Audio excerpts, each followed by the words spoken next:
a big, fat panda. I'm not a big fat panda. I'm the big fat panda. Skadoosh.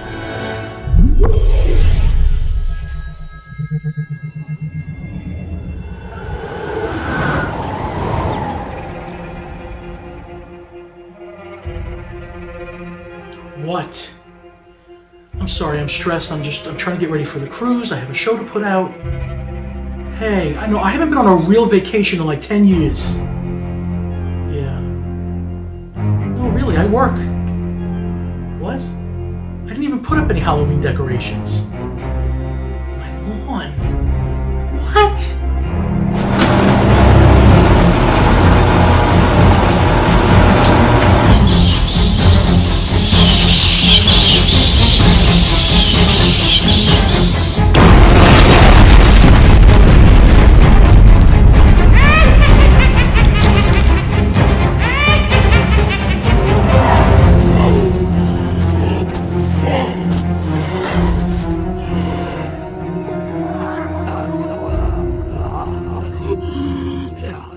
Hello and welcome to Big Fat Panda show number 15.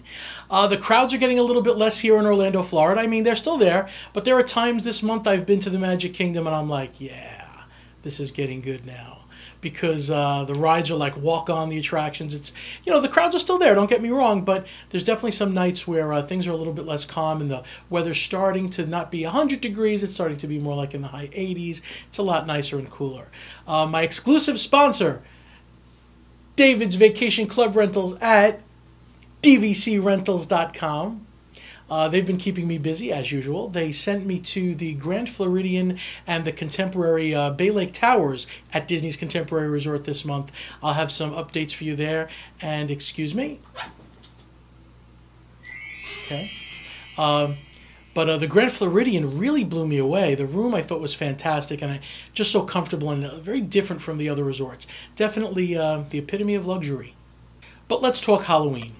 Mickey's Not So Scary Halloween Party. You still have time to get your tickets. It runs from now until October 31st. It's a whole different feeling, the park, especially now. They redid the lights on Main Street, so it feels kind of creepy.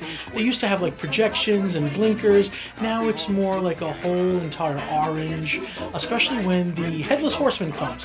These are things that some people miss. Right before the parade, the Headless Horseman rides.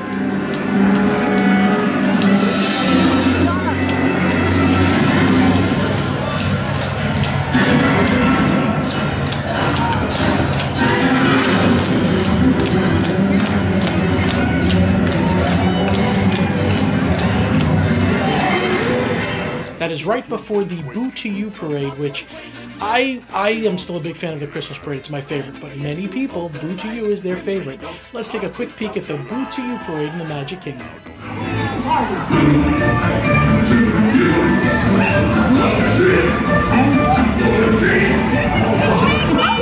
Welcome to our Not So Scary Halloween party.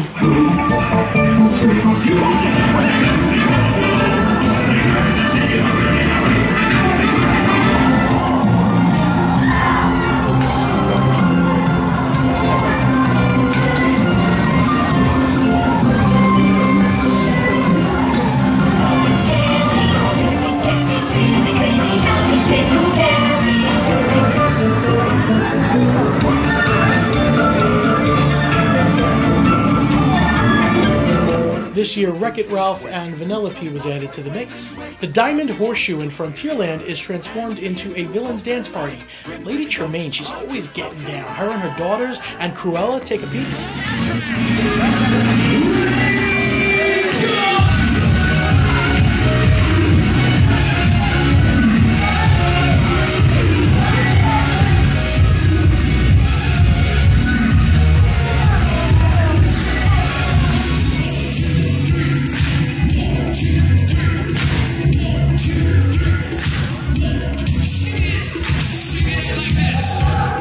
And of course the amazing perimeter fireworks that go all around the Magic Kingdom. That is Happy Hallowishes. Here is the finale of Happy Hallowishes. Hope you enjoy this.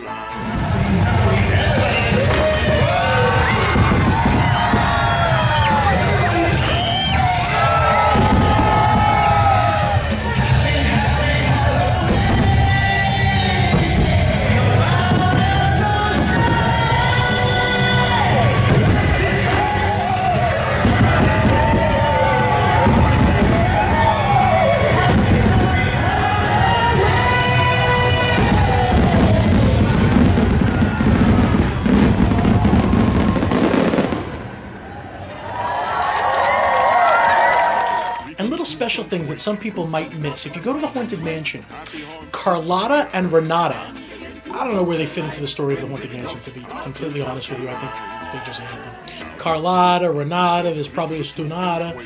They are on the lawn of the Haunted Mansion, and they're interacting with the audience. It's really nice. You can get them before you go into the Haunted Mansion and on the way out. I suggest you give into their banter a little bit and talk to them. Did you get it? Did you get it? I got it. I had it. I don't remember where I left it. But hey, honey. My goodness. Did you all see that? That's pretty. They were like fireworks and everything. Either that or the dragon has gas in it. Hi, Manners. My name is Renata Dubois. Renata Dubois. It's me. It's French country, like the furniture. Now I know who you are. I haven't seen you forever. How are you, little man? Doing good. Nice to see you. What you been up to? Filming. It's been a How long time. beautiful with the lightning behind you. That was a vision. Thank you. I don't know what you're talking about. I'll just pretend like I know. It's really a cool event. I don't know a lot of people that walk out of there feeling like they did not get their money's worth from Mickey's Not So Scary Halloween Party. Most everyone is above and beyond satisfied.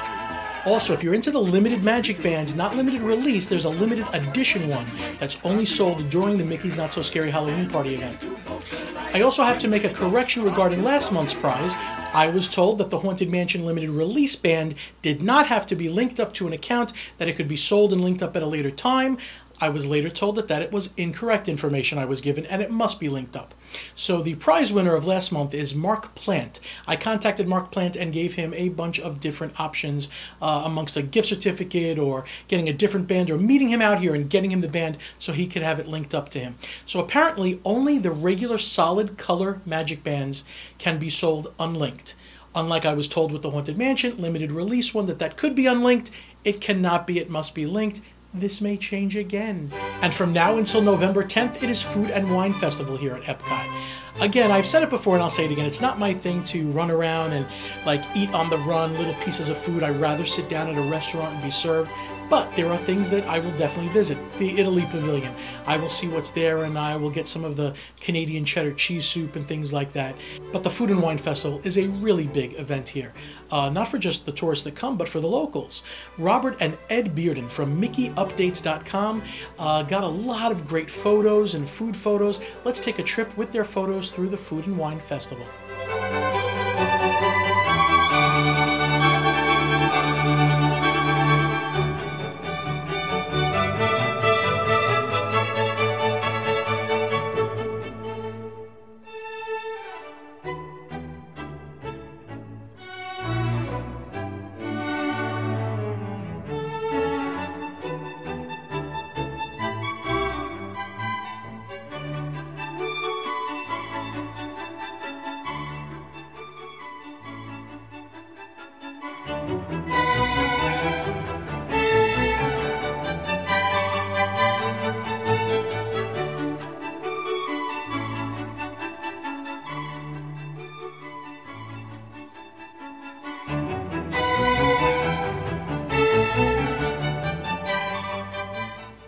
Changes, changes, changes.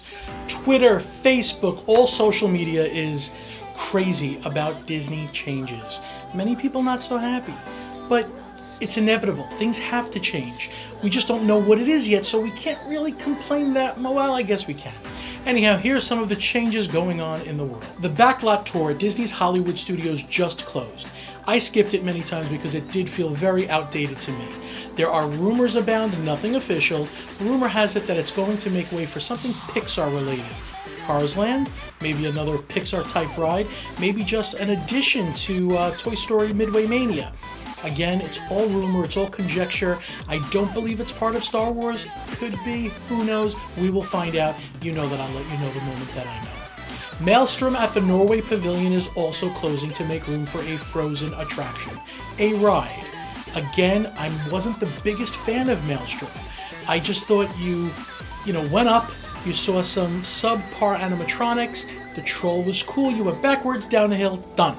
and then you had to wait for the movie, which almost everybody skipped, so a change needed to be done. I don't know if I agree with bringing the movies into World Showcase this much. I know they've done it before, but it just feels like we're going to lose some of the culture. I understand, but until I see what they do, I cannot pass judgment. And the idea of a Frozen ride has me very excited. I want to go through Arendelle. Would I rather do it in Fantasyland? Possibly, but I want to go through Arendelle and I want to sing the songs and watch Elsa shoot her powers and her frozen fractals all around. And please keep in mind that for every one of us on social media or you out there who are sick and tired of Frozen and just want it to go away, there are 10 little girls that cannot wait for more Frozen stuff who are not on Facebook and Twitter giving their opinion. Believe me, the studies have been done. People want more Frozen. The Magic Kingdom will be getting a good dose of Frozen for Christmas. Remember when the fairy godmother would come and help Cinderella light the castle, turn it into the ice crystals? We have a great video of it, got over 100,000 views on bigfatpanda.com. Well, apparently the fairy godmother not going to be needed anymore. Elsa's going to come and do it with her powers, and some extra special effects I hear are being added to change the castle for Christmas. It'll be interesting to see. I do believe that we have to address the fairy godmother like who's done it every year, and now she's just, you know what, Cinderella doesn't call her anymore. I also hear they will be making a debut in the Mickey's Very Merry Christmas Parade. I can't wait for Christmas. Not because of Frozen, I just can't wait for Christmas. I know we're in Halloween. Oh, I'm staying in Halloween. Christmas is coming. So with all these changes, I'm holding judgment until I see what comes. Now, I really take pride in the bigfatpanda.com channel and show being family friendly, although during Halloween time we really stretch it a little bit. So I want to give you a warning that I'm going to go into Halloween Horror Nights at Universal Studios. If you want to skip over that part, because it could be intense for the younger viewers, the clock up there, whatever time I put up there, you can skip to that and you'll go over it. So I'll give you a second to do that if you want. If not, hang around for Universal Studios Halloween Horror Nights. Okay, they're gone. This is pretty intense this year. Just the scare zones themselves, the Bayou of Blood, they have a human sacrifice every hour.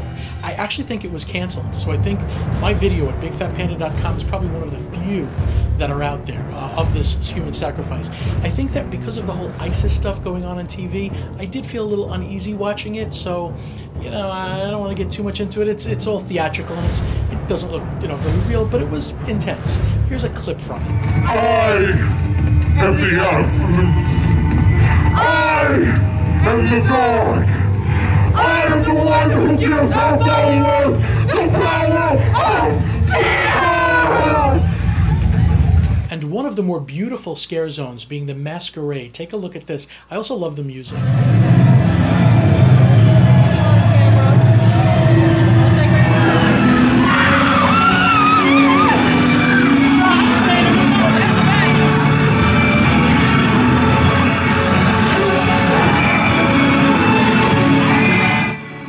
The scare zone I was most impressed with was The Purge. I felt like I was in the movie. If you've ever seen the movie The Purge, it's where killing becomes legal for 24 hours. It really was scary and it felt like you were in that environment. They also had the people auction. Take a peek. Welcome to this year's annual Purge! We want to thank the new Founding Fathers of America for allowing us this night to cleanse our souls and purge!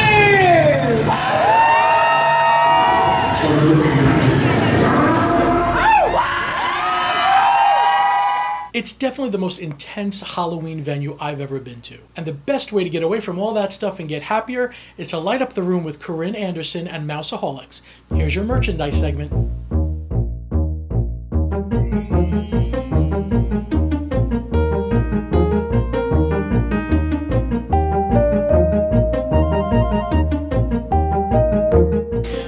And welcome back to another segment of Mouseaholic. I'm Corinne, and this month I'm going to show you some of my favorite finds from the Food and Wine Festival 2014. So one of my favorite picks for this month is the new International Food and Wine Festival merchandise with the new logo on it. It features one of our favorite characters, Figment, Donald, Goofy, and Mickey. And you can have it in a kitchen towel, pot holder, or this real nice little apron. So another of my favorite picks is the new t-shirt and logo they have that feature all the booths from around World Showcase. So this is the front, and then in the back you have a nice little checklist, so you make sure to try every boot. And they don't only have a t-shirt, but they have this cute, adorable little glass ornament. So my last favorite pick is this new pin set that came out just for the Food and Wine Festival. And it features some of our favorite characters: Olaf, because everybody loves Frozen, Rapunzel, my personal favorite princess, Orange Bird, and Figment again. So if you can't get to the Epcot Food and Wine Festival, you can always call the Disney Parks merchandise mail order number, and they can send some of this lovely merchandise to you. To see more merchandise, please visit DisneyLifestylers.com and come back next month to see more of my favorite finds. So as many of you know, I don't actually have a blog. I just have the YouTube channel, BigFatPanda.com. I really don't want to get into a blog, but I do write. A lot of times you'll see I write for Adventures by Daddy, and now as a regular, I'm writing on David's Vacation Club Rentals blog. If you go to dvcrentals.com, look at the top left, it says Visit Our Blog. It's not just me that writes the articles there, there's others too, but at least once or twice a month I will have articles and pictures there to go along with some of the videos that I'm making. Speaking about videos, they sent me to the villas at Disney's Grand Floridian and Bay Lake Towers at the Contemporary Resort. Wow, incredible. I'm going to show you a little clip of the video from the Grand Floridian because the room really did, it blew me away. It was awesome.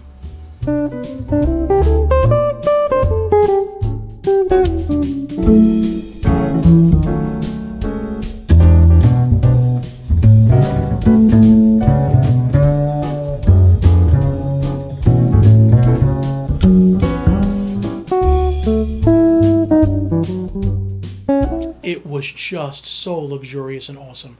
One night was such a tease. I just wanted to live there. I didn't want to check out. So if you're a roller coaster fanatic, you'll know my next guest, Robb Alvey from Theme Park Review. I love roller coasters, but they got to be a certain type. I have to fit in them comfortably, and they can't be too extreme. He tried to get me on a really extreme coaster. I wasn't happy. Robb, I don't want to do this. No, it's fine. It's fine. No, no. Look. No. It's only a 200-foot lift tail. Oh my God! No, it's fine. No, it's all right. It's fine. It's fine. No, it's fine. not. Just hang on. I hate you. You got this. You got this. I hate you. No, we can do this. You got it. You got it. As promised, ladies and gentlemen, Mr. Robb Alvey from Theme Park Review. Hello. So I'm gonna give you the panda hug. Oh. How you doing, man? Good. Oh, it was just a hug or a kiss. You know what? Let's see. I'm looking at my cheat. I have a little cheat sheet for. They're not questions as much as conversation. I'm not starters. looking at the cheat sheet. Let's start with the obvious. Okay. Theme Park Review. Yes. When did this start? Oh my God, I'm having an old person That's okay. moment. Approximate. 1996. Okay. We started the website as just a dumb little GeoCities site. And you didn't start it with big intentions? No. It was just a place for us. I guess like we were sort of blogging before cool kids were doing it. Okay. Before it was like a thing. And we would just go to roller coasters and theme parks around the world and just post about it and post pictures. And we had no idea that it would end up being something that turned into what it is now. Now, did you know it would be roller coaster heavy, or did you expect to do more theme park stuff and less roller coaster Well, stuff? the funny thing about it is it is roller coaster heavy, but people are always shocked when they hear that I'm much less of a roller coaster person and more of a theme park person. Like my two favorite parks in the world are Tokyo Disney Sea and Epcot. Neither one of them, well, Tokyo Disney Sea has a couple roller coasters, but Epcot has no roller coasters. And I mean I think it's roller coaster heavy just because roller coasters are such like a huge part of parks. But I'm more of a theme park guy. Okay, that's news to me because I thought that you would tell me that you were a roller coaster enthusiast first before you were a theme park. Yeah, no, I mean it's sometimes it comes out that way, and I am. Don't get me wrong. It's like I'm like the biggest roller coaster geek ever. But man, like get me to Epcot and just go drinking around the world and having fun and soaking it all in, and I'm into that. That's good. I thought that's good to hear. How many you've been on like there's a crazy number of roller coasters. I stopped technically counting at 1,500, so I'm like that's a good stopping point. And now I just do it for fun, and not necessarily like to tick the box every time I ride something. And what counts as a coaster? Like, does Falcon's Fury count as a coaster? Well, see, that's the thing. There's no real set rules for it.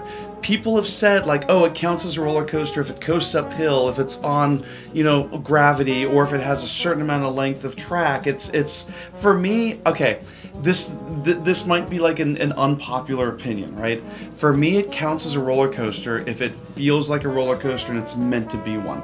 So, for example, like Incredible Hulk, that's a roller coaster. Absolutely. Space Mountain, that's a roller coaster.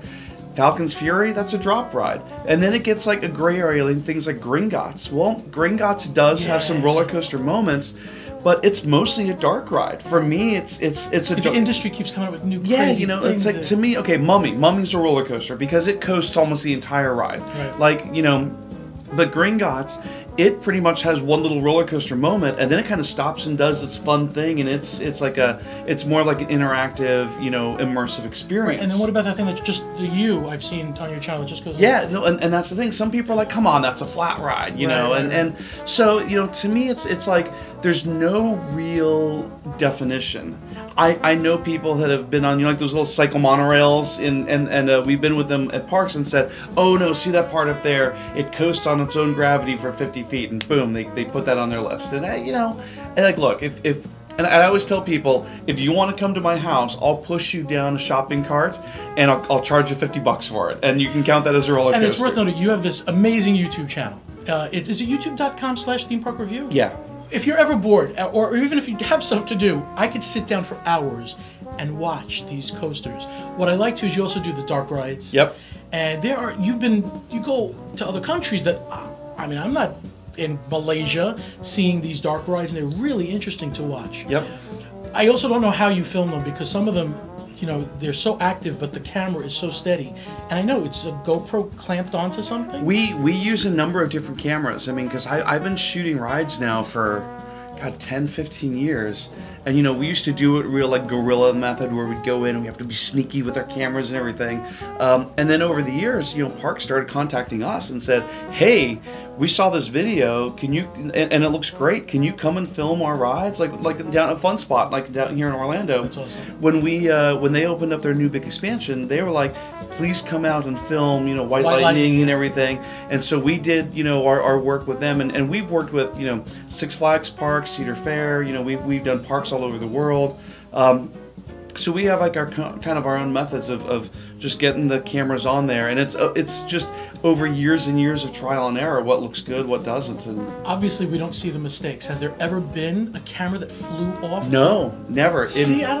In all of our years of filming rides, we've never lost a camera. Okay, I thought you were going to give me these crazy horror stories. No, and the closest we ever came is one of the rides in China. We were filming a B&M flying coaster, and where you normally mount a GoPro, it has the clearance of like the chain dogs. Okay. And I don't know, there was some modification or whatever that they did, so we put the camera where we normally did, and the chain dog came and smashed one of the cameras. I mean, it was still on the damn ride when the train came back. And all we did is we just said, luckily when we travel and we do our shoots, we have, I've got a half a dozen GoPros that we bring with us. Yeah. So we just moved it down like 2 inches and it was fine. But it was funny. The camera still came back, when the ride came back, the camera was still like attached. It just had a big sort of chunk taken out of the. Is it a great video to see it get crunched? I was hoping so badly, but it actually crunched the SD card that was on it too. And that's funny. That was the first thing I did. I'm like, I gotta see if it's still on here, because I want to see what happens when the chain dog just came and sliced the camera. But no, it didn't. You do have a signature. We know it's you when it's your video, because you're always wee or woo or whatever. It gets me more in the mood for the ride, but I know it's you on there. Sometimes I'm disappointed when it's not you. When I know, okay, somebody else helped him with this video. Well, and what's funny is people complain about it. Like, okay, so there's two schools of thought, right? They can put it on mute. So first of all, the crazy dumb things I say or scream when I'm a ride, that seriously, that is just me. That is me having fun, and I don't do it on purpose. People are like, you're out there screaming "wee" again, you need to stop. Like I can't stop because that's just my natural reaction. I'm sorry if it's dumb, or I'm sorry if it's silly, or is and you're annoying. obviously not doing it for views because of people complaining. Yeah, and that's like, so we do get certain people. It's like, man, this guy's really annoying. He really needs to stop like shouting and screaming. But then other people will tell me, I know when a ride is good when Alvey's having a good time on it. The more times he goes wee and throws his hands up, I know that there's like a lot of good moments on that ride. And people have said it's like the Alvey accelerometer. Like, I know the more he screams something, the more airtime it has, or the more like fun parts of it has. So I guess in a way, if it helps somebody figure out which ride is more fun or more enjoyable, like, I also think it's important for you to be yourself. So if that's you, more power to you. Keep it up. Do you do like I do, where like the coaster that I watched on your video, one of your videos, where the coaster goes out on the track and then it leaves the track and does like this, and then it clamps, it holds the coaster. I'm always thinking. Trust me, we thought the same thing going on. Right? I mean, why are they giving? Well, even Expedition Everest in Disney. Yep. When I first saw that track flip, I thought you got to have a lot of sensors in place that if that thing lets go without that flip happening the right way. I mean, do you think of these things, or are you so over it? You do. I mean, when we did that tilt coaster in Taiwan, we were like, oh man, like it's because it's the only one like it in the world, and you're like, I don't know about these parks. It's like, but okay. So the company that made it, Vekoma, they do make some good rides. You're always kind of a little like, well, what about these guys? But yeah, so you find out that ride has 3 fail-safes. Okay. There's the giant thing in the front, the giant clamp in the back, and then the brakes that you're sitting in. If you let me, I'm going to show up behind us while we're okay, cool. So then all 3 of those things have to all come together, and when that thing tilts, it has to lock into place, and that has to tell the computer, okay, we're locked into place, and then it releases all 3 of those things. And your daughter loves coasters. Yep. How old is she? She's 7. Okay, she is braver than me on a lot of these things, and sometimes on these huge coasters, she's just loving it. Did you make her this way, or was this natural? It's funny. She's jaded. I mean, at 7, like, we have to be really careful because sometimes I feel like she'll be that she's going to be that kid that she'll be like 13 or 14 or I don't want to go to Disney World again. Come on. I think you're still showing her the beauty of even though it's not the most amazing coaster, it's still nice. Yeah, but she does love it. I mean, like, we were in California last weekend, and she rode California Screaming for the first time at Disneyland, and she loved that. She went on some rides at Magic Mountain, she just rode Rock and Roller Coaster out here for the first time about a month ago. She like it? She did, and I think our next stop is to bring her to. We got to get her on Cheetah Hunt now at Busch Gardens. I'm trying to figure out if it's in the blood or if it was you helped it along. Because it's great that you have a daughter that loves coasters. Yeah, if you didn't, She grew up. She's gonna grow up with it. She doesn't know the world exists outside of it. So that's awesome. Okay, so future for Theme Park Review, pretty much the same. It's working. Why fix it? Yeah, I mean, we're a lot of people always say like, oh, why don't you do a podcast? Why don't you do other things? And I'm like, what we have now works, and we think it works pretty well. Like we don't do a show like this because it's not what we do, and it's we stick to the things that you're good at and what people know. We may change things up here and there, but for the most part, it's like we love featuring roller coasters and we love talking smack on our website, and that's what we'll keep doing. Okay, so all the places you can find Theme Park Review, it's themeparkreview.com, Twitter, Theme Park Review, Facebook, Theme Park Review, and all these have like the little slash mark in it. YouTube, Theme Park Review, I think, tumblr.themeparkreview.com or themeparkreview.tumblr.com, one of those. I'll find it. Instagram, Theme Park Review. The forum is a great place if you want to just come and hang out and talk about rides and everything. So it's just themeparkreview.com, and then you click on the forum button and you create an account, and it's free, and you can talk and hope make friends, Or fight with me. Or fight with people, yes. Thank you very much, sir. You're very welcome. Oh, hugs. Oh, yes. And before I forget, the prize for next month is a $25 Disney gift card, which can be used at Disney World or online at the Disney Store. That's right, a $25 gift card is the prize. It'll be mailed right to your door. The way to get put into the random drawing is simply make sure you're subscribed to the BigFatPanda.com YouTube channel. Put a comment at the end of this video that says something about the video if you want to, or it could just say, hey, I'm interested in the prize. But I love all comments. I read them all. Thumbs up the video. That's it. Those three things. Make sure you subscribe, leave a comment, thumbs it up. You'll be in the running for the $25 gift card, and that's that. And there you have it, show number 15. I have so much in store for you. I am getting a little crazed, getting ready to go on my first Disney cruise. I'm embarking on the Disney Wonder in a few days, and I will cover it for next month's show. Next month's show's guest is Yeehaw Bob. I could not be more excited about having Yeehaw Bob as a guest on the Big Fat Panda Show. That really makes me feel awesome, and I hope you enjoy it. Other guests coming up are Michelle from the Main Street Mouse, then followed by Keith Lappenig to tie up the end of the year in a little bow. And really, it's a lot of things are going on. And Christmas is coming. I can't wait. I just want to remind you, if you, a loved one, or a family member are planning a trip to Walt Disney World, you really do owe it to yourself to take a look at dvcrentals.com. There is no secret about what it costs. There is a price calculator right on their website. A lot of times you save money over a room at Disney or 2 rooms at Disney. Get a 2-bedroom villa where everybody can be comfortable and you could actually cook breakfast and save money that way right there in the kitchenette. I just can't explain how comfortable and amazing these places are. And without that sponsor, I would not have had the opportunity to see these, to know just how amazing they are. So please take a look and check that out. Tell them Panda sent you if you go there. And as I always say, go forth. Create pandemonium, and above all, keep giving out those big panda hugs. I've met up with a bunch of you in the park, and you have just run up and given me hugs, and it's really exciting and wonderful. And I always tell people, tell me it's from the show, so I know, like, no crazy person is just like, just kind of weird. But I'm glad that I made this crazy thing for myself. So getting hugs is good, and giving them is even better. So please don't forget it. Until next time, Panda out.